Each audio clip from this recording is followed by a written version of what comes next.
네, 오늘 읽은 본문은 우리가 흔히 탕자의 비유, 탕자 이야기라고 부르는 그 본문입니다. 우리가 전체를 읽지는 않았지만 오늘 이 전체 내용을 좀 살펴보려고 하는데요. 지금 금요일, 토요일 그리고 오늘까지 해서 중고등부 수련회가 지금 저녁마다 교회에서 또 온라인으로 진행되고 있는데 이 본문을 가지고 우리가 함께 살펴보고 있습니다. 그래서 오늘 주일 낮에도 제가 이렇게 땜빵으로 서게 되었는데 이 말씀을 가지고 함께 은혜를 나누기 원합니다. 이 탕자의 비유라고 불리는 이 본문은 예수님께서 다양한 비유로 말씀을 하셨는데 그 중에 가장 분량이 긴 이야기입니다. 그래서 이기도 하고 이 이야기 굉장히 간단하지만 아주 심오한 중요한 내용들이 많이 담겨 있습니다. 그래서 어떤 신학자는 세상에서 가장 위대한 이야기다라고 표현하기도 합니다. 이 안에 죄가 무엇인지 또 회개가 무엇인지 우리가 어떻게 구원받고 하나님 품에 안기게 되는지 하나님께서 우리를 어떤 사랑으로 어떻게 사랑하셨는지 이런 귀한 내용들이 담겨 있습니다. 이걸 우리가 오늘 한 시간에 다 살펴볼 수는 없겠지만 중요한 내용들을 조금 몇 가지 살펴보려고 합니다. 우리가 이 전체적인 내용은 아실 겁니다. 이제 어떤 사람에게 두 아들이 있는데 둘째 아들이 유산을 먼저 달라고 해서 그걸 받아서 먼 나라로 떠납니다. 그리고 거기서 허랑방탕하게 낭비하며 살다가 모든 걸 다 잃어버리죠. 그런데 마침 그때 기근이 찾아옵니다. 그래서 이제 굶어 죽을 지경에 이르게 되죠. 그 막다른 골목에서 다시 아버지 집으로 돌아옵니다. 그때 아버지는 이 아들이 멀리서 오는 것을 발견하고 달려가서 안아줍니다. 그리고는 다시 아들로 맞아들이면서 기뻐하며 잔치를 열죠. 근데 그 잔치가 열린 것을 본 형이 이제 화내면서 집에 들어가는 것을 거부합니다. 그 형을 아버지가 부드럽게 설득하는 장면으로 이 이야기는 끝납니다.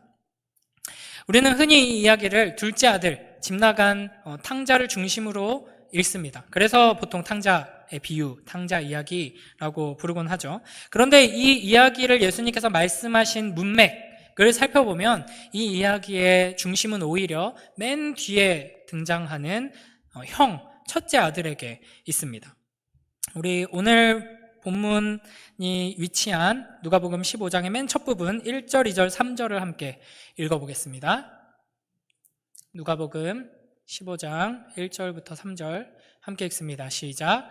모든 세리와 죄인들이 말씀을 들으러 가까이 나아오니 바리새인과 서기관들이 수군거려 이르되 이 사람이 죄인을 영접하고 음식을 같이 먹는다 하더라. 예수께서 그들에게 이 비유로 이르시되 아멘. 이 이야기가 펼쳐지는 맥락을 살펴보면 예수님께서 세리와 죄인들과 함께 교제하시죠. 심지어는 같이 식사를 나눕니다. 그러자 바리새인과 서기관들이 예수님을 보면서 이제 수군거립니다. 근데 여기서 보면은 수군거리다라는 단어가 굉장히 의미심장한데요. 이게 이제 헬라어로 쓰여져 있지만 이게 히브리어로 보면은 이스라엘 백성들이 광야에서 하나님께 불평할 때 그 불평하다 하는 단어와 동일한 단어입니다.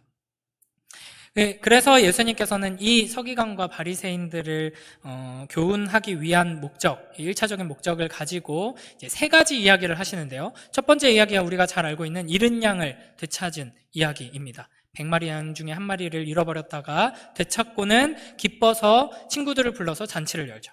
두 번째 이야기는 10드라크마 중에서 이제 하나를 잃어버린 사람이 그것을 찾아내서 기쁘다 하면서 친구들을 불러서 잔치를 엽니다.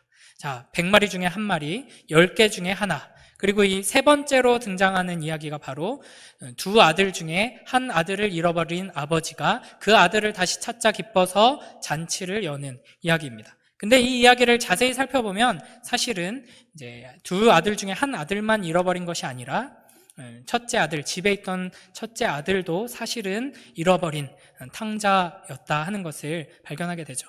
이렇게 예수님께서는 무언가를 잃어버리고 다시 찾는 이야기를 점층적으로 이제 세 가지로 들려주시면서 이 잃어버린 것을 찾은 기쁨으로 잔치를 열고 그 기쁨의 잔치로 초대하시는 아버지 하나님에 대해서 말씀하십니다. 그러면서 지금 죄인들이 예수 그리스도를 통해 하나님 나라에 들어오고 있는 이 영광스럽고 기쁜 모습을 보면서 오히려 그 일에 동참하고 그 일에 순종해야 할 종교 지도자들이 불평하고 이제 기뻐하지 못하는 모습을 보면서 이제 책망하고 지적하시는 것이죠.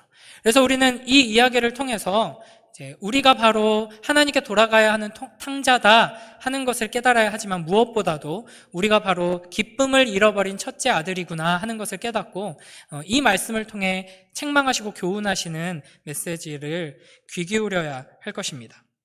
오늘 이 선포되는 말씀을 통해서 우리가 도저히 이해할 수 없는 놀라운 사랑으로 우리를 사랑하시고 품으시는 그 아버지 하나님의 사랑 안에서 우리가 바로 탕자임을 깨닫고 기쁨으로 회복되는 복된 우리 모두가 되길 주님의 이름으로 축복합니다.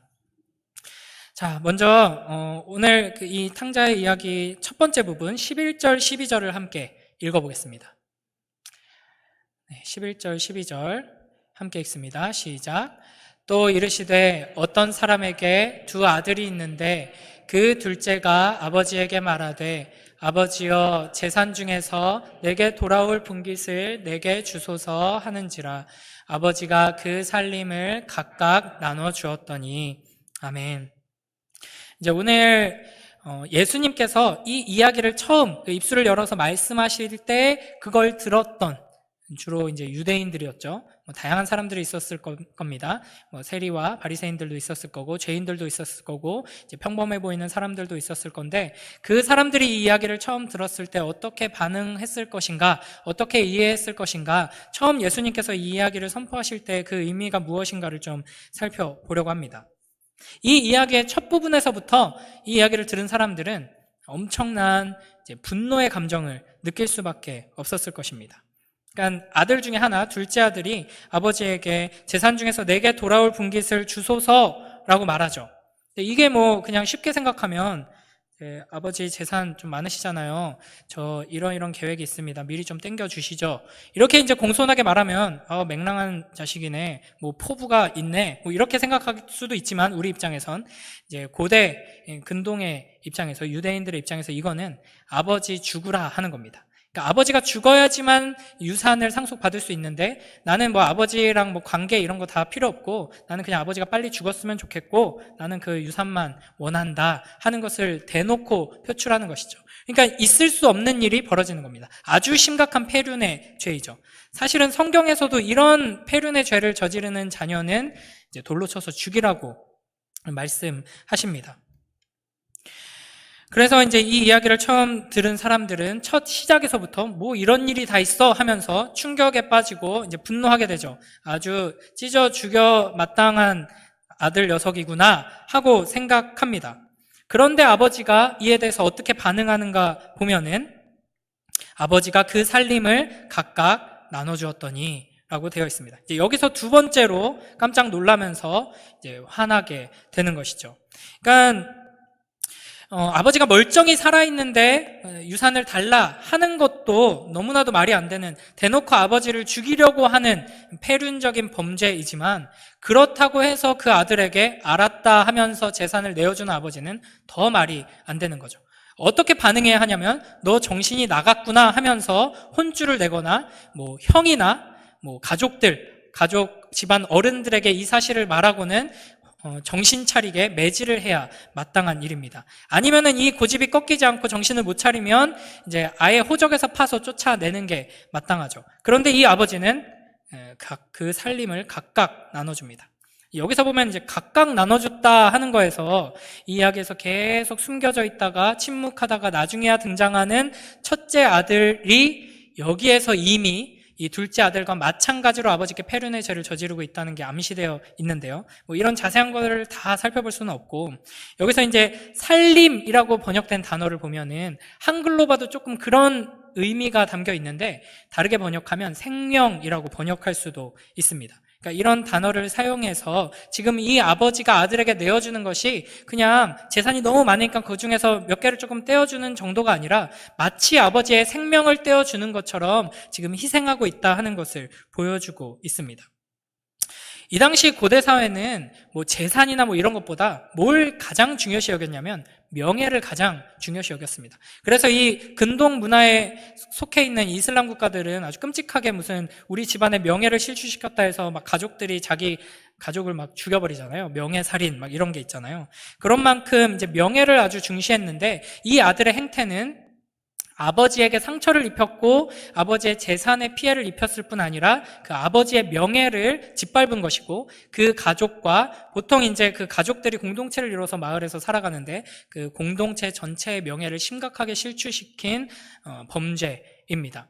그리고 이 둘째 아들이지만 이 아들이 유산을 상속받는다 하는 것은 단순히 상속을 받는다고 하더라도 자기가 마음대로 할 수 있는 재산이 아닙니다. 아버지로부터 그 모든 가족들과 공동체를 보호하고 돌볼 힘과 능력을 이어받는다 하는 의미가 있기 때문에 그 유산에는 이 가족과 공동체를 먹여 살려야 한다 하는 책임도 있는 것이죠. 그런데 이거 다 필요 없고 돈이나 내놔라 하면서 이제 떠나버린 것입니다. 그런데 책망하거나 바로잡으려고 하지 않고 그냥 희생하면서 내어주는 아버지의 모습으로 이 이야기가 시작합니다. 그러니까 이 출발점에서부터 이 아버지는 이상한 아버지입니다. 이해할 수 없는 희생을 시작하죠. 그래서 이제 팀 켈러 목사님이 이 본문을 가지고 책을 썼는데 그 책 제목이 이제 탕부 하나님입니다. 그걸 차용해서 중고등부 수련의 제목을 정했는데요. 보통 우리는 이제 탕자라고 하면은 이제 방탕한 아들, 줄여서 탕자죠.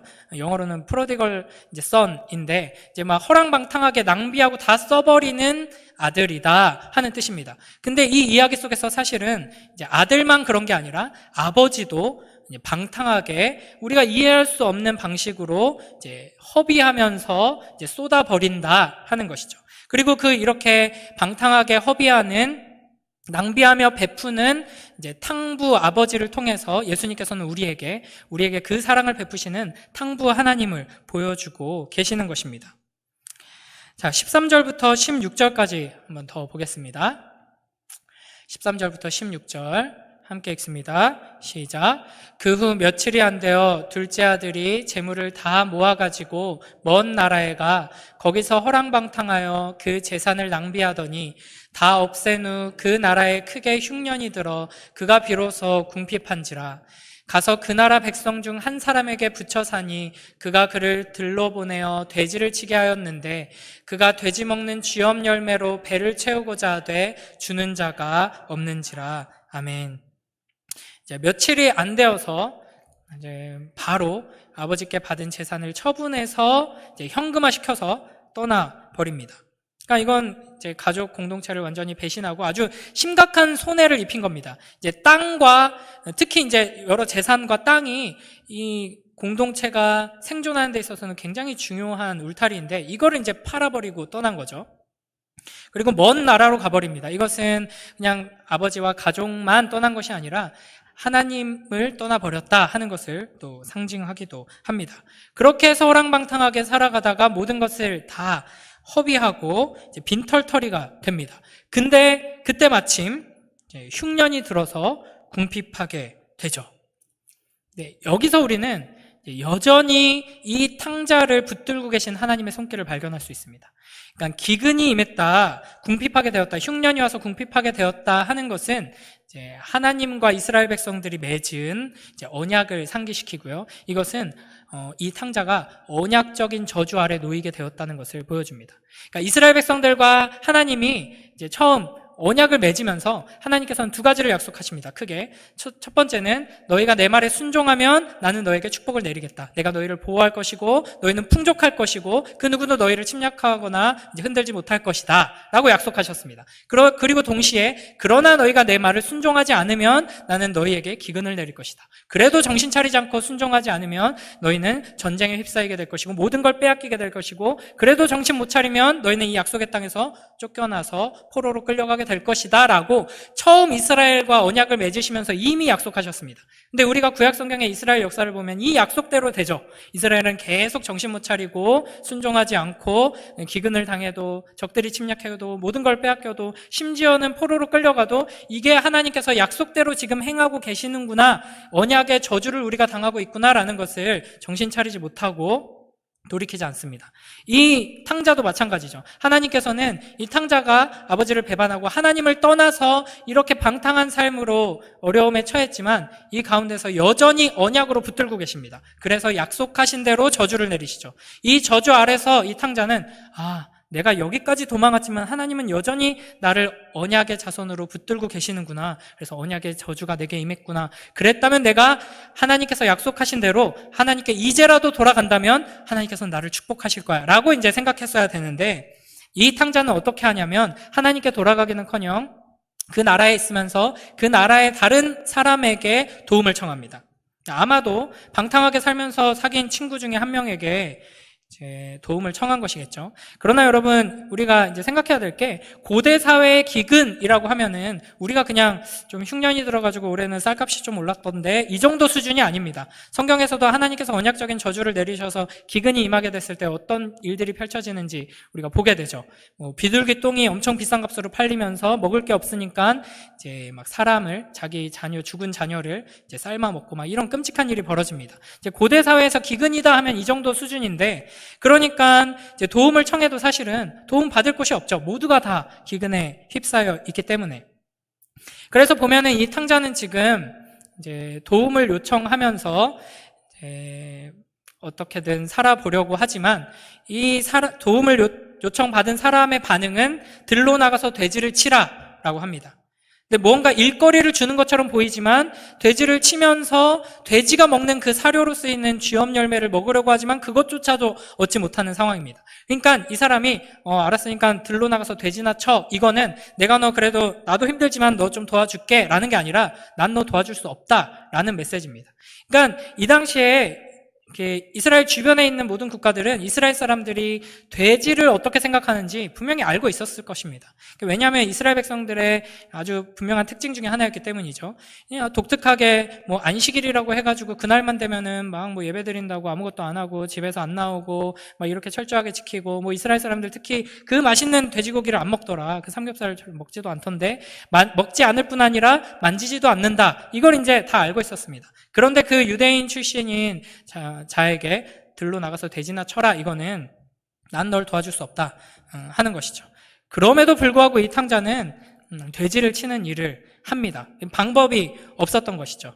그러니까 유대인들이 돼지를 얼마나 이제 터부시했냐면, 이제 어린 유대인 아이들에게 이제 사탄을 그려라라고 하면 돼지 모양으로 그리기까지 했다고 합니다. 랍비들은 막 맹세할 때 내가 이거 안 하면 내가 돼지고기 먹는다. 말로라도 그렇게라도 하지 마라라고 이제 랍비들이 가르칠 정도로 돼지를 먹는다, 돼지를 함께한다, 돼지가 걸어간 길을 따라간다. 이거는 저주받을 일이고 절대 해서는 안 될 일인 것이죠. 그런데 지금 이 둘째 아들은 돼지를 치는 일을 하면서 겨우겨우 연명하는 정도가 아니라 돼지를 치기는 치는데 돼지가 먹는 그 열매조차도 먹지 못해가지고 지금 굶어 죽게 생긴, 이제 상상할 수 있는 최악의 비참한 상태, 차라리 죽는 게 낫지 않나 싶을 정도로 이제 끔찍한 상황 가운데 놓이게 된 것입니다. 자, 그러자 어떤 일이 벌어지는가, 우리 17절부터 19절까지 함께 읽어보겠습니다. 시작. 이에 스스로 돌이켜 이르되 내 아버지에게는 양식이 풍족한 품꾼이 얼마나 많은가. 나는 여기서 주려 죽는구나. 내가 일어나 아버지께 가서 이르기를 아버지, 내가 하늘과 아버지께 죄를 지었사오니 지금부터는 아버지의 아들이라 일컬음을 감당하지 못하겠나이다. 나를 품꾼의 하나로 보소서 하리라 하고. 아멘. 이제 스스로 돌이켜서 말합니다. 이제 아버지를 드디어 생각하죠. 아버지 집에는 양식이 풍족한 품꾼이 참 많은데 여기서 내가 죽게 생겼구나. 네, 아버지께 가야겠다. 가가지고 내가 죄를 지었습니다. 이제 아들 자격이 없습니다. 품꾼이라도 되기 원합니다. 라고 말해야겠다고 생각합니다.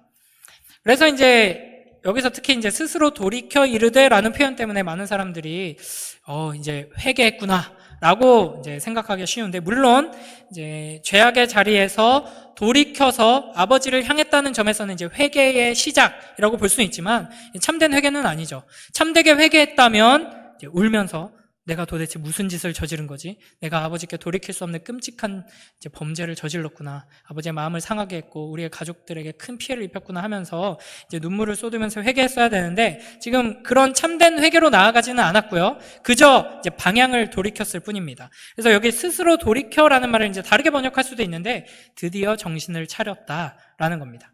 그러니까 제대로 이제 정신이 든 거죠. 근데 여기서 보면은 아버지에게는 양식이 풍족한 품꾼이 얼마나 많은가라고 말하죠. 이제 이 장면에서도 이 이야기 속에 등장하는 아버지가 얼마나 이제 낭비하는 아버지인지를, 이상한 아버지인지를 확인할 수 있습니다. 그러니까 품꾼이라는 것은 쉽게 말하면 집 안에서 같이 살면서 일하는 종이나 노예가 아니라 이제 집 밖에서 이제 그 외부인으로서 어떤 특별한 일이 있을 때, 일손이 필요할 때 와서 돕고 일하고 그 일한 만큼 싹스를 받아가는 사람입니다. 그래서 일반적으로 집 안에 있는 종과 노예들은 같은 식구죠. 그래서 같이 먹고 집 안에 있는 노예들은 굶지 않습니다. 온 가족이 다 굶으면 굶을 수도 있지만 온 가족이 풍족한데 종과 노예들이 굶지는 않죠. 만약에 종과 노예들이 다른 마을에 갔다가 뭐 이제 매 맞았다, 해코지를 당했다 하면 그 집안 사람들이 들고 일어나서 이제 지켜주죠. 그러나 품꾼은 집안 사람이 아닙니다. 그래서 밖에 외부 사람이기 때문에 그 사람이 뭐 배를 골고 있다, 이게 이제 이 집안 사람들에게는 해결해줘야 될 문제가 아니죠. 그럼에도 불구하고 이 이야기 속에 등장하는 아버지는 이 품꾼이 양식이 풍족할 수 있게 베푸는 사람입니다. 여기서 양식이 풍족하다 하는 것은 배부르게 삼시세끼를 먹는다 하는 것인데 이 시대에는 아주 부유한 사람들만 누릴 수 있는 특권이었습니다. 그러나 이 아버지는 책임지지 않아도 되는, 일이 필요할 때만 불러서 이제 일을 시키고 일한 만큼 돈을 주면은 충분한 에도 불구하고 이 품꾼들을 이제 풍족하게 먹이는 낭비하는 아버지인 것이죠. 그래서 이 아들은 내가 여기 있다가는 굶어 죽을 것 같은데 어디 뭐 다시 손 벌릴 데도 없고 지금 큰일 났는데 아버지한테 가면은 굶어 죽진 않겠다 하는 생각을 하게 된 것입니다. 그러니까 이게 이제 참된 회개라고 볼 수 없는 것이, 아담이 에덴 동산에서 하나님이 왕이시고 아버지이신 것을 거부하고 내가 스스로 왕이 되겠다, 내가 내 마음대로 결정하겠다고 하면서 범죄하여서 쫓겨났잖아요. 그런 것처럼 이 탕자는 여전히 자기가 자기 삶의 주인이 되어서 자기 방식대로 자기 힘으로 모든 것을 해결하려고 하고 있습니다. 다시 아버지께 아들로 들어가서 아버지를 의지하려고 하는 것이 아니라 아버지를 이용하려고 하는 것이죠. 그래서 보면은 이제 내 아버지에게는 양식이 풍족한 품꾼이 얼마나 많은가라고 하면서 마지막 부분 19절 뒷부분에 보면은 나를 품꾼의 하나로 보소서라고 이야기를 하는 거죠. 일자리 주세요. 내가 내 힘으로 일자리 주면 일해가지고 돈 벌어서 먹고 살겠습니다 라는 겁니다. 그렇게 해서 이 만신창이가 된 둘째 아들이 돌아갑니다. 어떤 일이 벌어지는가 20절 함께 읽겠습니다. 시작. 이에 일어나서 아버지께로 돌아가니라. 아직도 거리가 먼데 아버지가 그를 보고 치근히 여겨 달려가 목을 안고 입을 맞추니. 아멘. 자, 이 이야기를 듣고 있던 사람들이 또 한 번 깜짝 놀라는 포인트가 여기에서 두 가지 등장합니다. 뭘까요? 아버지가 뛰었다, 달려갔다 하는 것입니다. 이 시대의 사람들은, 성인 남성은 절대 뛰지 않습니다. 그래서 이제 뭐 여러 가지 이유가 있지만 우리도 그 조선시대 뭐 선비들은 뭐 절대 뛰지 않는다, 팔자걸음으로 걷는다 막 이러잖아요. 체면을 중시하기 때문에. 이때도 마찬가지인데, 만약에 성인 남성이 전쟁 상황이 아닌데 힘차게 달린다 하는 것은 그 사람이기를 포기한 거죠. 명예를 아주 땅바닥에 집어 던지는 겁니다. 모두가 다 손가락질하며 수치스럽다고 인상을 찌푸릴 수밖에 없는 모습인데 그런 모습으로 지금 달리고 있습니다. 왜냐하면 이 사람들이 입는 옷이 쉽게 말하면 통으로 된 원피스예요.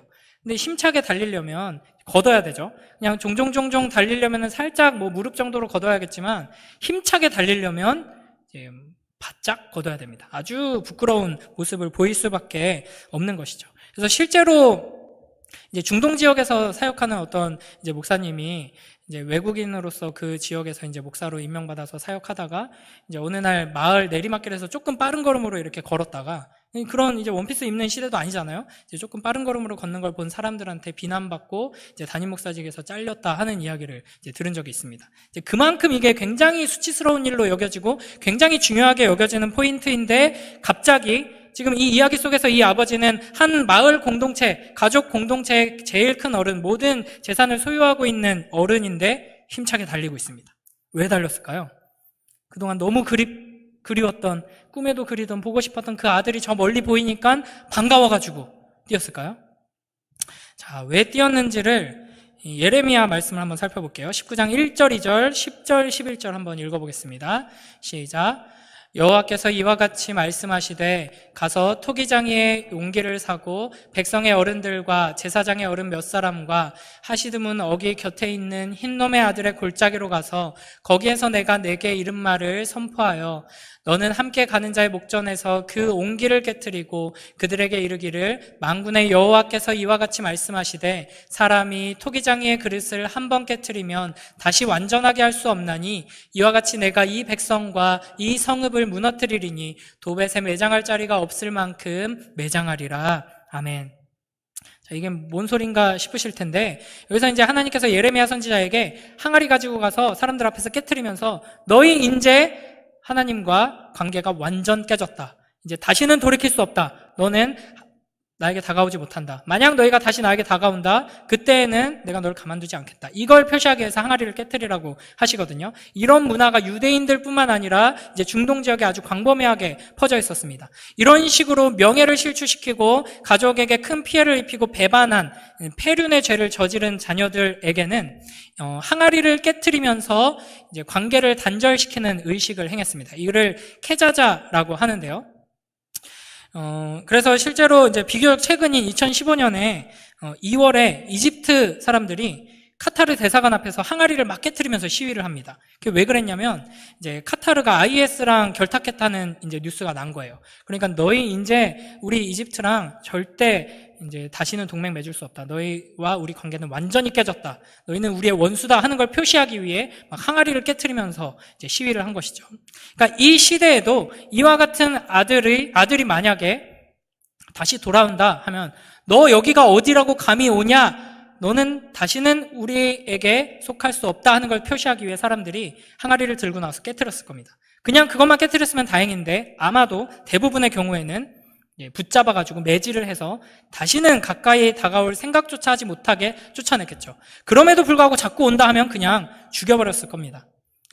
이 정도 수준으로 지금 피해를 입혔으면 멀리서 보인 즉시 그 형들, 친척들, 어른들이 몽둥이를 들고 항아리를 들고 깨트리면서 쫓아가서 바로 그 자리에서 죽였을 가능성이 매우 큽니다. 그래서 아버지는 달린 것입니다. 그러니까 이 의식을 이제 케자자 의식이라고 하는데요. 실제로 이제 기록에 많이 남아있다고 합니다. 그래서 이런 폐륜을 저지른 아들을 쫓아내면서 이제 다시는 돌아오지 말라고 마을 공동체가 다 함께 모여서 장례식을 치르기까지 한다고 합니다.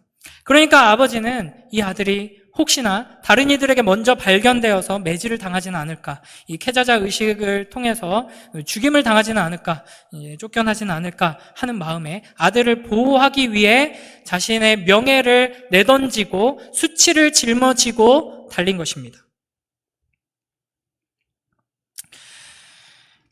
이를 통해서 항아리는 깨지지 않게 되고 이 아들은 보호받게 되는 것이죠. 그러니까 하나님과 우리가 이루게 된 화목이 바로 이런 것임을 우리가 기억해야 합니다. 우리는 이 언약을 깨트린 죄인들이죠. 우리가 하나님 품에 나아갈 수 있습니까? 우리는 절대 하나님께 나아갈 수 없는 자들입니다. 우리가 만약에 하나님께 나아간다면 항아리가 깨질 것이고 우리도 깨질 것입니다. 그러나 이 언약의 항아리가 깨지고 진노와 저주가 쏟아지는 대신에 하나님께서 친히 그 명예를 내던지시고 하나님께서 친히 수치를 짊어지시고 우리에게 달려와 우리를 안아주셨기에 우리는 보호받고 하나님의 자녀로 그 품에 안길 수 있게 되었습니다. 항아리가 깨지는 대신에 우리 주 예수 그리스도께서 십자가 위에서 찢어지심으로 말미암아 우리는 하나님의 자녀로 그 품 안에 안길 수 있게 된 것입니다. 그리고 나서 이 아버지는 아들에게 어떤 일을 하는가, 또 아들이 어떻게 말하는가, 21절부터 24절까지 한번 읽어볼까요? 시작. 아들이 이르되 아버지 내가 하늘과 아버지께 죄를 지었사오니 지금부터는 아버지의 아들이라 일컬음을 감당하지 못하겠나이다 하나 아버지는 종들에게 이르되 제일 좋은 옷을 내어다가 입히고 손에 가락지를 끼우고 발에 신을 신기라. 그리고 살찐 송아지를 끌어다가 잡으라. 우리가 먹고 즐기자. 이 내 아들은 죽었다가 다시 살아났으며 내가 잃었다가 다시 얻었노라 하니 그들이 즐거워하더라. 아멘. 그러니까 이 아들이 진정한 회개의 마음을 가지고 지금 아버지 앞에 온 게 아니라고 말씀드렸죠. 그럼에도 불구하고 이 아들은 어느 정도는 뉘우치는 것처럼 보입니다. 그래서 하늘과 아버지께 죄를 지었사오니 지금부터 아버지의 아들이라 일컬음을 감당하지 못하겠나이다 라고 말합니다. 이게 이제 어느 정도는 그 애통해하는 마음 또 후회의 마음에서 이제 나오는 표현일 수도 있고요. 이걸 조금 더 아직 회개가 아니다라는 측면에서 보면은 이거 그냥 입에 발린 말이라고 볼 수도 있습니다. 실제로 이제 애굽에 하나님께서 계속 재앙을 내리실 때 바로가 이제 너무 무서우니까 한 번은 내가 죄인이다, 내가 죄를 지었다, 잘못했다라고 말하기도 하거든요. 그게 이제 지금 상황을 피하기 위한 면피용 발언이지 진정한 회개는 아니었습니다. 이게 어느 정도 참된 그런 회개의 마음가짐을 가지고 한 말이든지 면피용으로 한 말이든지 사실 아버지께는 전혀 중요하지 않았습니다. 아들이 무언가 피해를 회복하고 뭔가 잘못을 고백하면서 마음을 풀어드리고 하기 전에 이미 아버지는 달려와서 아들을 안아주는 것이죠. 그리고 나서 제일 좋은 옷을 입혀줍니다. 그러니까 아마도 제일 좋은 옷이라고 하면 이제 아버지의 옷일 것이죠. 그러니까 내 아들이다, 내 상속자다 하는 것을 이제 확인시켜주는 모습입니다. 그리고 가락지, 반지를 끼워주는데요. 여기서 반지는 이제 아마도 이제 인장 반지, 그러니까 아버지의 모든 결정권을 담고 있는 도장이 결합되어 있는 인장 반지를 상징하는 것일 겁니다. 그리고 신발도 신겨주죠. 이 신발 또한 너는 노예도 아니고 종도 아니고 품꾼도 아니다. 너는 우리 가족이고 자유인이다. 너는 내 아들이다 하는 것을 확인시켜주고 보여줍니다. 그러니까 이 아버지는 그냥 너 왔구나. 일단 씻고 와서 밥 먹자. 이 정도만 해도 굉장히 너그럽고 자비롭고 사랑이 넘치는 아버지죠. 근데 종들을 시켜서 이제 옷을 입혀주고 신발을 신겨주고 반지를 끼워주면서 참된 아들로 상속자로 이미 상속받아서 그 재산을 다 탕진했음에도 불구하고 너는 내 상속자다라고 인정해주며 품어주고 있습니다. 그러면서 살찐 송아지를 잡죠. 여러분 송아지 고기 먹어보셨나요? 굉장히 비쌀 텐데 여기서 이제 살찐 송아지라고 번역된 걸 직역하면은 곡식 먹은 송아지입니다. 그러니까 보통 소는 풀을 먹죠. 근데 곡식을 먹는다 하는 건 아주 특별하게 중요한 일을 위해서 준비되어 있던 소라는 것입니다. 이걸 가지고 아마도 뭐 한 150명에서 많게는 200명까지 함께 잔치를 열면서 먹을 수 있는데 이 아들이 돌아온 것을 아버지가 받아들일 뿐 아니라 모든 가족과 공동체가 함께 받아들이고 기뻐할 수 있도록 그 관계를 회복할 수 있도록 잔치를 열어주시는 것이죠. 그러니까 이 아버지가 안아주고 이제 아들로서 회복시켜주는 장면은 우리가 예수 그리스도를 믿는 믿음으로 말미암아 하나님께 나아갔을 때 무엇을 얻게 되는가 하는 것을 아주 잘 보여줍니다. 그러니까 우리는 죄로 말미암아 하나님의 진노와 저주 아래 놓이게 되었죠. 그래서 우리가 하나님께 나아갈 때 하나님께 기대할 수 있는 건 딱 하나입니다. 하나님의 영원한 진노와 저주. 그러나 하나님께서는 우리를 안아주시죠. 그냥 너 지금 당장 영원한 죽음으로 죽어 마땅한 죄인이다 라는 거 내가 없애줄게. 너 이제 죄인 아니야. 무죄. 라고 선언해 주시는 것만으로도 너무나도 큰 은혜죠. 그런데 거기서 멈추지 않습니다. 복음은 거기서 끝나지 않습니다. 우리를 예수 그리스도의 그 영광스러운 옷으로 입혀주십니다. 그래서 하나님의 사랑을 부어주시는데 예전에 죄인을 보시던 그 진노와 저주의 눈이 아니라 그냥 뭐 괜찮아 너 이 정도 눈으로 보시는 것이 아니라 마치 아버지 하나님께서 그 아들 예수 그리스도를 사랑스럽게 보시던 것처럼 예수 그리스도로 옷 입은 우리를 사랑스럽게 보십니다. 그리고 그 모든 소유를 상속받을 상속자로 인정해 주시며 그 반지를 끼워주시죠. 성령으로 우리를 인치십니다. 너는 내 아들이다. 너는 내 딸이다. 너는 내 소유다. 그 누구도 내가 인친 이 자녀를 건드릴 수 없다라고 확증해 주십니다.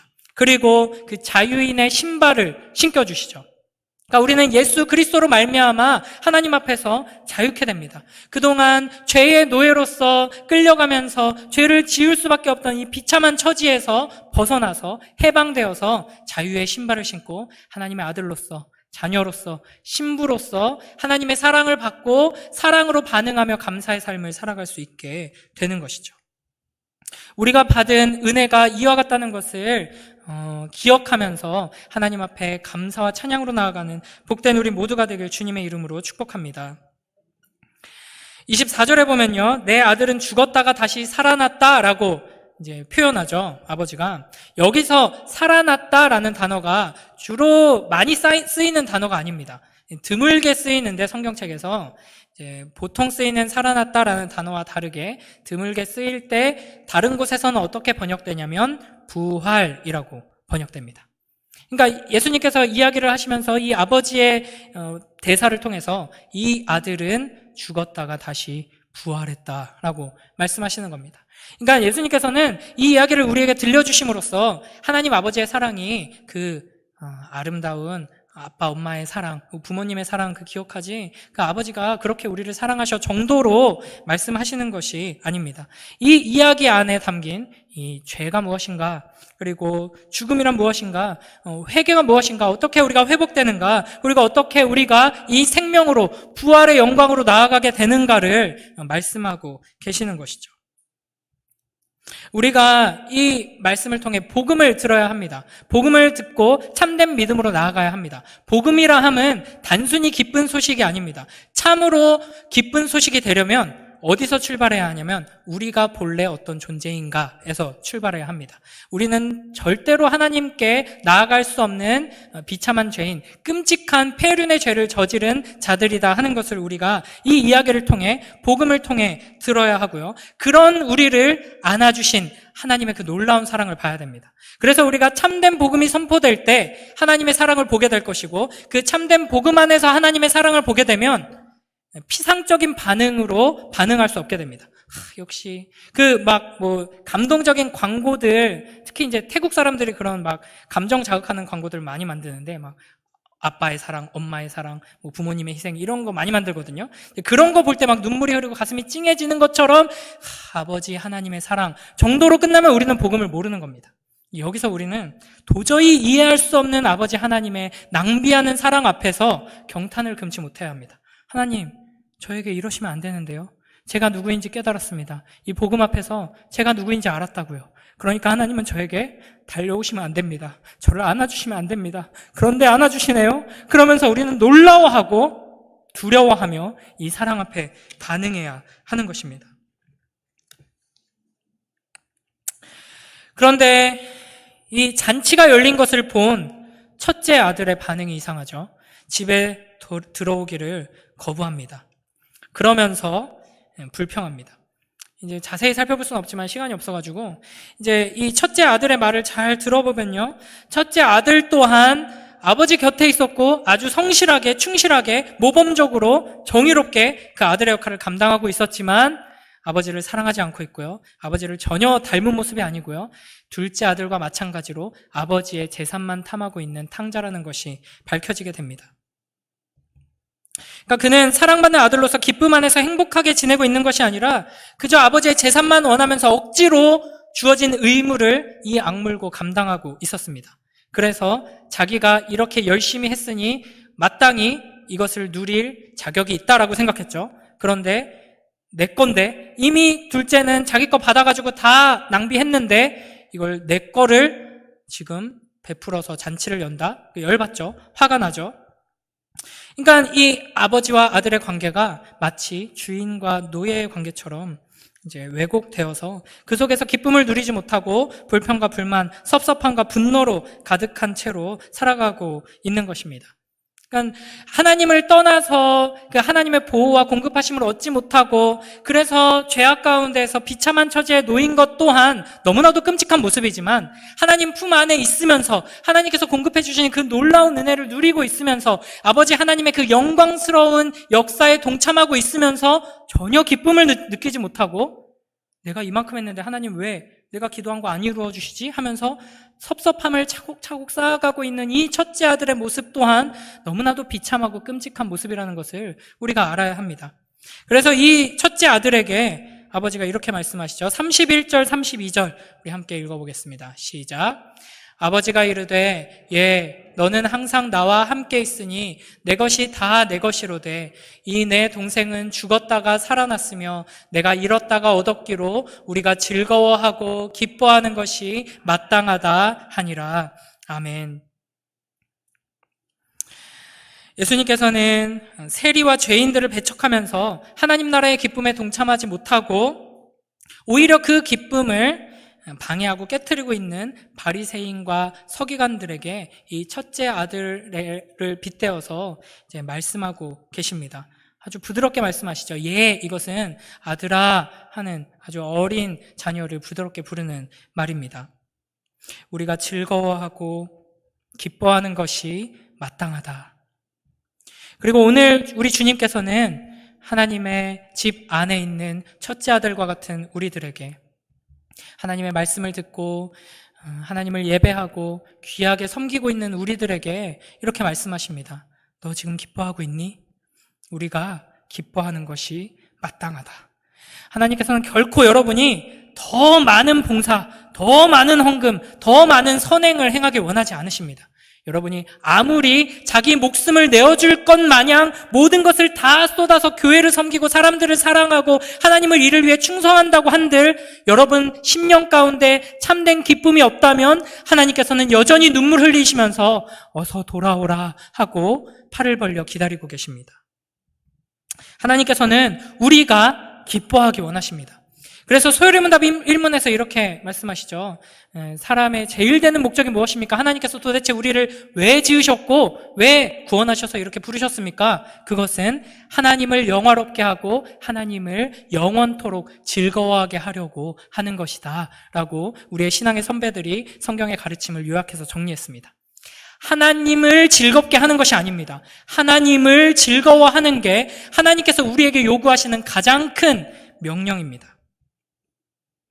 그러면 우리는 어떻게 하나님을 즐거워할 수 있나요? 우리의 가운데 기뻐함이 없다면 지금 참된 기뻐함에서 우러나오는 예배, 참된 기뻐함에서 우러나오는 사랑의 실천, 봉사, 섬김이 없다면 또 우리의 삶의 자리에서 하나님께서 주시는 이 기쁨으로 말미암아 살아가는 삶이 지속되고 있지 않다면 우리는 너무 아쉽다. 좀 기쁨도 있으면 좋을 텐데 정도가 아니라 굉장히 심각한 비참한 처지에 놓여 있는 것입니다. 우리는 어떻게 기뻐할 수 있나요? 그러니까 예수님께서 지금 이 기쁨을 잃어버리고 비참한 처지에 있는 서기관과 바리새인들을 돌이키시기 위해 무엇을 하고 있는가를 보면 됩니다. 말씀하고 계시죠. 이야기를 들려주고 계십니다. 바로 복음을 듣게 하시는 것입니다. 이 복음 안에는 우리가 얼마나 심각한 죄인인가가 들어있고요. 그런 우리를 하나님께서 어떻게 놀랍게 사랑하셨는가가 들어있습니다. 여러분, 이 복음 앞에 부지런히 나아오시길 축원합니다. 우리가 매일매일 하나님의 말씀에 귀 기울이고 이 하나님의 말씀 안에서 진정한 복음을 들을 때 그 복음 안에서 우리가 얼마나 끔찍한 죄인인지를 계속해서 잊지 않고 그런 우리를 사랑하신 하나님의 이해할 수 없는 놀라운 사랑, 낭비하시는, 허비하시는 탕부 아버지의 사랑을 우리가 기억할 때 우리는 감사함으로 기쁨으로 나아갈 수 있게 될 것입니다. 이 탕자의 둘째 아들의 회개는 고난 속에서 막다른 골목에서 이루어진 것이 아니라 자기가 상상하지도 못했던 방식으로 자기를 끌어안아 주시는 아버지 하나님의 품 안에서 진정한 회개가 이루어지게 되었습니다. 우리가 참된 기쁨을 누리려면 부지런히 그 품 안으로 달려가야 합니다. 그러니까 이게 이제 우리의 너무나도 비참한 현실이죠. 우리는 이미 하나님 품에 안겨 있습니다. 하나님께서는 우리를 안아주셨습니다. 그럼에도 불구하고 그 품 안에서 우리는 우리의 여전히 남아있는 악한 본성으로 발버둥치죠. 자꾸만 내 뜻대로 하려고 하고 내 계획대로 내가 왕이 되려고 하고 다시 세상을 따라가려고 하고 세상을 의지하려고 합니다. 그럴 때마다 우리는 하나님의 놀라운 사랑을 바라보며 붙들어야 할 것입니다. 그 사랑이 어디에서 가장 분명하게 드러났을까요? 예수 그리스도의 십자가입니다. 그러니까 하나님을 멀리 떠난 탕자인 우리들, 하나님 곁에 있으면서도 하나님의 사랑을 깨닫지 못하고 보지도 못하는 눈먼 장님과 같은 비참한 우리를 구하시기 위해서 우리 주 예수 그리스도께서 스스로 탕자가 되셨습니다. 그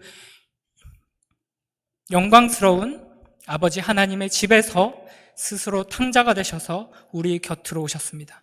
우리와 같은 비참한 죄인이 되셔서 그 영광을 영원히 받으실 우리 주 예수 그리스도께서, 하나님의 영원한 아들께서 우리가 받아야 하는 하나님의 진노와 저주를 받으시고 하나님께 버림받으셨습니다. 그로 말미암아 우리는 하나님 품에 안기게 된 것입니다. 그래서 우리는 하나님 품에 안길 때마다 십자가를 바라보며 우리가 얼마나 끔찍한 죄인인지, 그리고 그 모든 죄를 감당하신 예수 그리스도를 바라보고 감사와 찬양을 올려야 할 것입니다. 그 복음 앞에서 매일매일 감격하며 그 사랑으로 변화되는 그 하나님의 그 이해할 수 없는 놀라운 사랑에 감사함으로 반응하며 살아가는, 그 사랑으로 충성하며 살아가는 복된 우리 모두가 되길 주님의 이름으로 축복합니다. 마지막으로 고린도전서 16장 22절 함께 읽어보겠습니다. 시작. 만일 누구든지 주를 사랑하지 아니하면 저주를 받을지어다. 우리 주여 오시옵소서. 아멘. 하나님께서는 우리에게 말씀하십니다. 예배에 빠지면 저주를 받을지어다. 헌금 삥땅 치면 저주를 받을지어다. 봉사 2개 이상 안 하면 저주를 받을지어다 하지 않으십니다. 사랑하지 않으면 저주를 받을지어다 말씀하십니다. 이게 얼마나 절절한 하나님의 메시지인지 우리가 기억해야 합니다. 하나님은 우리와 진정한 사랑을 나누길 원하십니다. 그래서 둘째 아들이 재산 내놓으세요 할 때 내놓으신 것입니다. 우리의 자유를 훼손하지 않으시고 우리를 참된 자유로 하나님과 사랑을 나누는 거룩한 신부로 완성하기 위해 하나님께서는 희생하시고 그 명예를, 그 영광스러운 이름을 우리에게 맡기셔서 기꺼이 짓밟힘을 당하고 계십니다. 하나님을 멀리 떠난 탕자든 하나님의 집 안에서 여러 가지 일을 열심히 성공적으로 하고 있는 첫째 아들과 같은 탕자든지 간에 하나님을 사랑하지 않는 자는 저주받게 될 것입니다. 반대로 하나님을 사랑하며 그 아버지 하나님의 사랑에 깊이 감격함으로 그 사랑으로 반응하는 자들은, 이 사랑을 갈급해하며 매일매일 부지런히 복음 앞으로 나아가는 자들은 놀라운 축복을 경험하게 될 것입니다. 놀라운 변화를 경험하게 될 것입니다. 하나님께서 우리에게 베풀어 주시는 은혜를 더욱더 사모하며 매일매일 부지런히 하나님 말씀 앞으로, 복음 앞으로 나아가는 복된 우리 모두가 되길 주님의 이름으로 축복합니다. 이 시간 함께 기도하며 나아가도록 하겠습니다. 하나님 아버지, 내가 바로 탕자입니다. 하나님을 멀리 떠나 내 뜻대로, 내가 원하는 대로 내 인생을 가꾸려고 했던, 지금도 자꾸만 그렇게 생각하는 내가 탕자입니다. 심지어 이미 하나님께서 나를 예수 그리스도로 말미암아 받아주시고 품에 안아주셨음에도 불구하고 그 품 안에서 자꾸만 발버둥치는 나는 탕자입니다. 하나님, 나는 첫째 아들과 같은 탕자입니다. 하나님의 이 영광스러운 아름다운 일들에 이미 동참하고 있으면서도 기뻐하지 못하고 감격하지 못하고 억지로 이 악물고 행하는 나는 탕자입니다. 내가 행한 이 일들을 하나님께서 받으시고 하나님께서 그에 합당한 보상을 내려줘야 할 거라고 생각하는 어리석고 악한 탕자입니다. 주님, 이런 우리를 불쌍히 여겨주시고 매일매일 하나님의 그 아름다운 복음 앞에서 감격하며 점점 더 아버지 하나님을 닮아가는 내가 될 수 있게 축복하여 주시옵소서. 이 축복을 더욱 간절히 소원하며 부지런히 그 말씀 앞으로, 복음 앞으로 나아가는 내가 될 수 있도록, 우리가 될 수 있도록 축복하여 주시옵소서. 이 시간 함께 기도하며 나아가도록 하겠습니다. 아버지 하나님, 감사합니다.